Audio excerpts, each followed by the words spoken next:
औज़ुबिल्लाहिमिनश्शैतानिर्रजीम बिस्मिल्लाहिर्रहमानिर्रहीम। अस्सलाम वालेकुम व्यूअर्स। अच्छा, आज हम मैथ की एक्सरसाइज रिव्यू एक्सरसाइज 1 और इसके क्वेश्चन नंबर 7 को करेंगे। क्वेश्चन नंबर 7 के बेसिकली 3 पार्ट्स हैं, 3 पार्ट्स हैं। इनको करना क्या है, इसका टाइटल है सिंप्लीफाई द फॉलोइंग्स।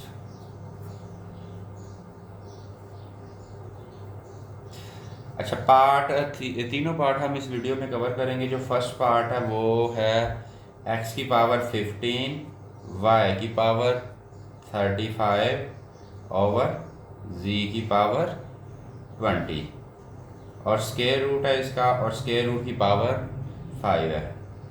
अच्छा, जो चीज़ है इसको मैं कोशिश करूँगा कि सबसे जो आसान तरीका हमें नज़र आता है उसी से किया जाए। तो जो चीज़ हमने जहन में रखनी है वो ये है कि जो समझने वाली चीज़ है बेसिक वो ये है कि ये देखें, यहाँ पे स्क्वायर रूट की पावर 5 है, तो स्क्वायर रूट की पावर 1 ओवर होती है। अगर स्क्वायर रूट की पावर कोई गिवन है तो मिसाल के तौर पर 5 गिवन है तो 1 ओवर 5 होगी। अगर 10 है तो 1 ओवर 10 होगी। अगर कोई भी वैल्यू है 50 है तो 1 ओवर 50 होगी। लेकिन अगर कोई भी वैल्यू यहाँ पे ना गिवन हो तो वो 1 ओवर 2 होती है। मतलब कि ये x की पावर 15 को एज इट इज़ लिख लिया, y की पावर 35 भी एज इट इज़ लिख लिया और z की पावर 20 भी एज इट इज़ लिख लिया। और इसको सारे की पावर, क्योंकि 5 लिखा तो ये 1 ओवर 5 के इक्वल होगा।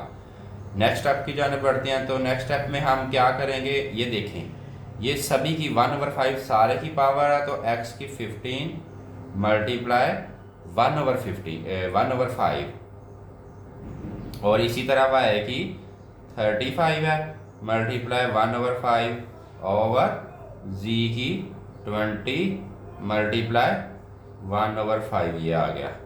तो ये इसका हमने इसको राइट डाउन कर लिया। अब हम इसकी डिडक्शन कर लेंगे, जो कटिंग होती है वो कर लेंगे। तो x की पावर 5 1 ज़ार 5 5 3 ज़ार 15 होता है। अब 3 1 ज़ार 3 हो गया। इसी तरह y की पावर जो है वो 5 1 ज़ार 5 5 7 ज़ार 35 होता है, तो 7 1 ज़ार 7 हो गया। और नीचे आ गया 5 1 ज़ार 5 5 4 ज़ार 20 होता है, तो g की पावर 4 आ जाएगा। तो ये इसका सिंपल जो है वो सोल्यूशन था। अब हम बढ़ते हैं पार्ट नंबर 2 की जानब। पार्ट नंबर 2 क्वेश्चन यही है, इसके 3 पार्ट हैं जिस तरह पहले बताया गया। तो पार्ट नंबर 2 है 27, इसकी वैल्यू है और इसकी पावर है 2x और स्क्वायर रूट की पावर 3 है। तो ये भी उसी तरीके से हम करेंगे, यानी कि 27। अच्छा, यहाँ पे एक चीज़ याद रखें कि जब आप इस तरह के क्वेश्चन करते हैं कोई भी, यानी जिनमें स्क्वायर रूट की कोई वैल्यू होती है या इस तरह के स्क्वायर रूट का इस्तेमाल हो रहा था बेसिकली, तो कोशिश ये होती है कि इसको सिंपलीफाई करने का यही तरीका कि सबसे पहले जो बीच में अदद होता है, कोएफिशिएंट होता है, इसको हमने तज़ीह करनी होती है। मतलब 27 जो है इसकी हम तज़ीह कर लेंगे। तो 27 3 9 ज़ार 27 होता है, 3 ज़ार 9 होता है और 3 1 ज़ार 3 होता है, यानी कि ये बेसिकली 3 के क्यूब के बराबर है। तो हम इसको लिख लेंगे 3 का क्यूब, और ये 27 की जगह 3 का क्यूब लिख लिया और इसकी पावर 2x है। और जैसा मैं पहले बता चुका हूँ कि अगर यहाँ पे कोई भी वैल्यू गिवन है तो 1 ओवर, मतलब पावर स्क्वायर रूट की जो भी होती है वो 1 ओवर होती है, तो 1 ओवर 3 लिख दिया जाएगा। अब हम इसको डायरेक्ट भी कट कर सकते हैं क्योंकि ये तीनों पावर्स आपस में मल्टीप्लाई होती हैं। तो सिंपल मैं यहाँ पर आप में लिख देता हूँ। इसका मतलब यही है कि ये 3 है मल्टीप्लाई 2x है मल्टीप्लाई 1 ओवर 3 है। तो ये इस तरह है, तो हम ये 3 को यहाँ पे भी कट कर सकते हैं। जहाँ तक मल्टीप्लाई है दरमियान में वो कटिंग हो सकती है। तो 3 3 के साथ कट गया, 2x 1 ज़ार 2x, तो 3 की पावर 2x रह जाएगा। तो यही इसका सिंपल आंसर है। बढ़ते हैं पार्ट नंबर 3 की जानब। पार्ट नंबर 3 की जो वैल्यू है वो 6 की यहाँ पे है 6 इंटू 3 है और इसकी पावर n प्लस 2 गिवन है, और नीचे वैल्यू है 3 की पावर n प्लस 1 माइनस 3 की पावर n। तो ये हमें क्वेश्चन गिवन है। हम बेसिकली जो हमने काम करना है इसको भी 2 3 इसकी भी तेज़ी की जा सकती है, लेकिन मैं आपको करवाना चाहूँगा कि जो मेथड मेरी नज़र में सबसे आसान होगा, तो हम 6 को एज इट इज़ लिख लेते हैं। अब मल्टीप्लाई है, क्योंकि ब्रैकेट का मतलब मल्टीप्लाई होता है, तो मल्टीप्लाई में भी लिखा जा सकता है 3 की पावर। या ये बात समझने वाली है कि 3 की पावर n है प्लस 2 है, इसका मतलब 3 की पावर n भी है और 3 की पावर 2 भी है। जिस तरह हम इसको इकट्ठा करने के लिए कहते हैं, जब कोएफिशिएंट सेम हो, पावर अगर अलग-अलग हो तो आपस में ऐड हो जाती हैं यानी प्लस हो जाती हैं, तो हम इनको वैसे अलग भी कर सकते हैं, यानी 3 की पावर n मल्टीप्लाई 3 की पावर 2 में भी लिखा जा सकता है। तो 3 की पावर n मल्टीप्लाई 3 की पावर 2 लिख दिया, यानी इसको पावर को सेपरेट कर दिया, और नीचे आ गया 3 की पावर n, यहाँ भी वही काम करेंगे, मल्टीप्लाई 3 की पावर 1 और माइनस 3 की पावर n।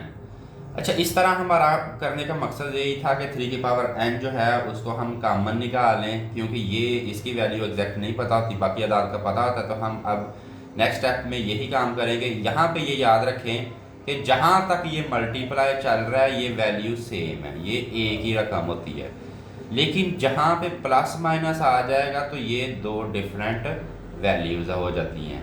ठीक है, तो ऊपर तो हमें कोई मसला ही नहीं है, हम एज इट इज़ लिख लेंगे, और नीचे जो है वो हमें कॉमन निकालना पड़ेगा, क्योंकि ये दो वैल्यूज़ है, दोनों के पास कॉमन देखेंगे कौन सा है। तो 3 की पावर n जो है वो यहाँ भी है, यहाँ भी है, तो 3 की पावर n जो है वो कॉमन आ गया।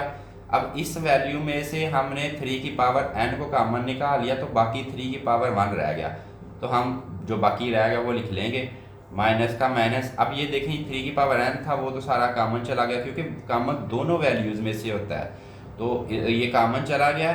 अब यहाँ पे तो कुछ भी नहीं रह गया, तो यहाँ पे हम 1 लिख देंगे। अब हम इसको कहीं भी कट कर सकते हैं ऊपर, क्योंकि ऊपर तो आपस में मल्टीप्लाई हो रही हैं, तो 3 की पावर n 3 की पावर n से मल्टीप्लाई हो जाएगा, और बाकी 6 रह गया मल्टीप्लाई 3 की पावर 2। 3 की पावर 2 का जो बेसिकली मतलब होता है कि 3 मल्टीप्लाई 3, क्योंकि पावर 2 है, तो 3 3 का 9 हो गया, तो यहाँ पे हम 9 लिख देंगे, और नीचे क्या आ जाएगा 3 माइनस 1 2 के इक्वल होता है, तो हम 3 माइनस 1 की 2 कर देंगे। अब ये कट होता है, 2 1 ज़ा 2 2 3 ज़ा 6 होता है, तो अब ये नीचे से वैल्यू ख़त्म हो गई, और 9 3 ज़ा 27 होता है, तो यही हमारा आंसर आ जाएगा। तो ये बेसिकली बड़ा आसान सा पार्ट था, उम्मीद है कि आपको समझ आ गई होगी। तो बाकी चैनल को प्रमोट करने के लिए लाइक और सब्सक्राइब करें। जज़ाकल्लाह खैर।